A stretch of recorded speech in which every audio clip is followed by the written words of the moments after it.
यातला जो मशीनचा नंबर आहे आणि जो टेबलावर नंबर आलाय तो मॅच झाला पाहिजे.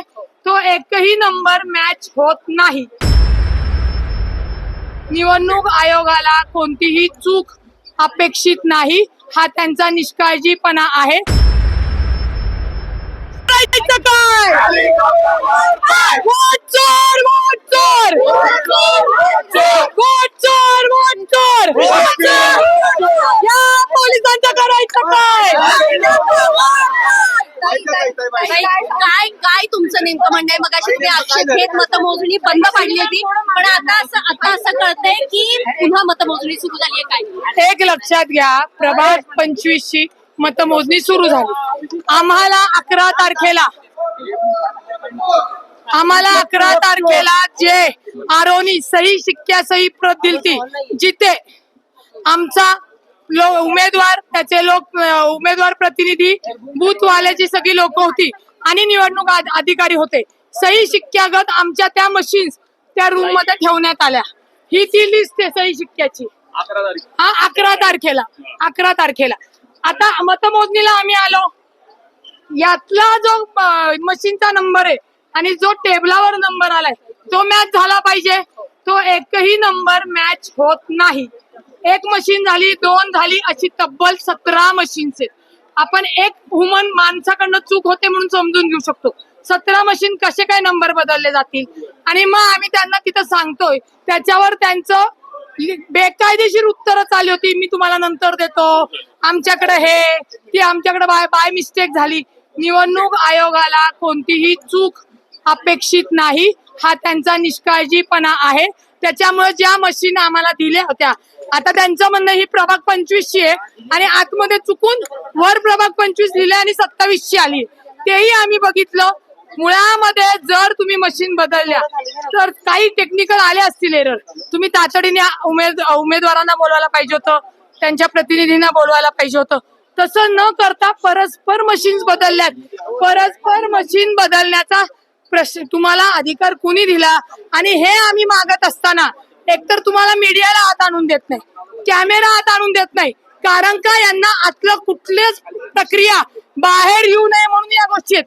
त्याच्यानंतर आता 2-4 त्यांनी दाखवल्यानंतर आता ज्या मशीन सुरू केली पुन्हा, त्याचं सीलच नाहीये, उघड्या आहेत.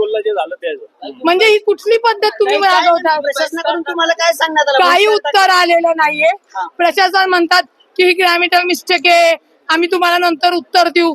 असं चालत नाही. त्यांना मी लेखी दिले, लेखी सुद्धा लिहून दे, म्हणजे प्रत रिसिव्हची देत नव्हते. मला वर चढावं लागलं. पण तुम्ही बहिष्कार टाकलाय का? हो, आम्ही बहिष्कार टाकलो. भाजप सोडून सगळे उमेदवार बाहेर आलेले आहेत. ज्या उमेदवारांना घरामध्ये उभं केलं नाही, जे लोकांच्या संपर्कात नाही, त्या मशीन आणि ज्या मशीन आमच्या आहेत त्या वेगळ्या मशीन तुम्ही समोर उभं करताय. ही कुठली पद्धत आहे? लोकांना वेडं समजता. म्हणजेच निवडणूक आयोग आणि पोलीस प्रशासन लोकशाहीचा गळा दाबण्याचा हा प्रयत्न आहे. आणि जर त्यांना अशाच पद्धतीने गळा दाबायचा आहे तर त्यांचा हा विजय त्यांना लखलाख. आम्ही भिकेत दिला.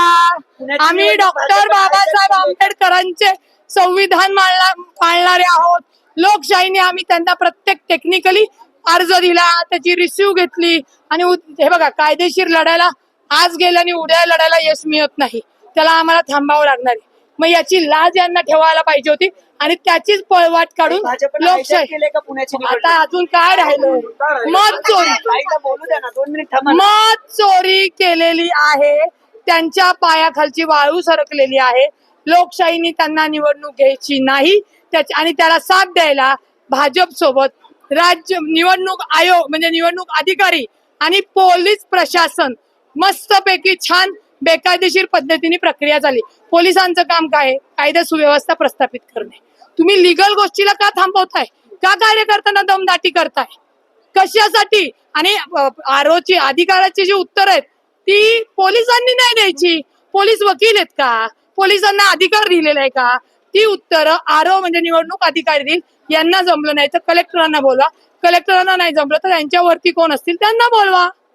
एवढा जर तुम्हाला कायदा समजत नसेल तर कशाला निवडणूक घेता तुम्ही? कशाला IPS अधिकारी आणि पोलीस अधिकारी बनताय? लिटरली सांगते, लोकशाहीचा गळा दाबण्याचं काम आहे. आम्ही सगळेजण बाहेर पडलेलो आहोत.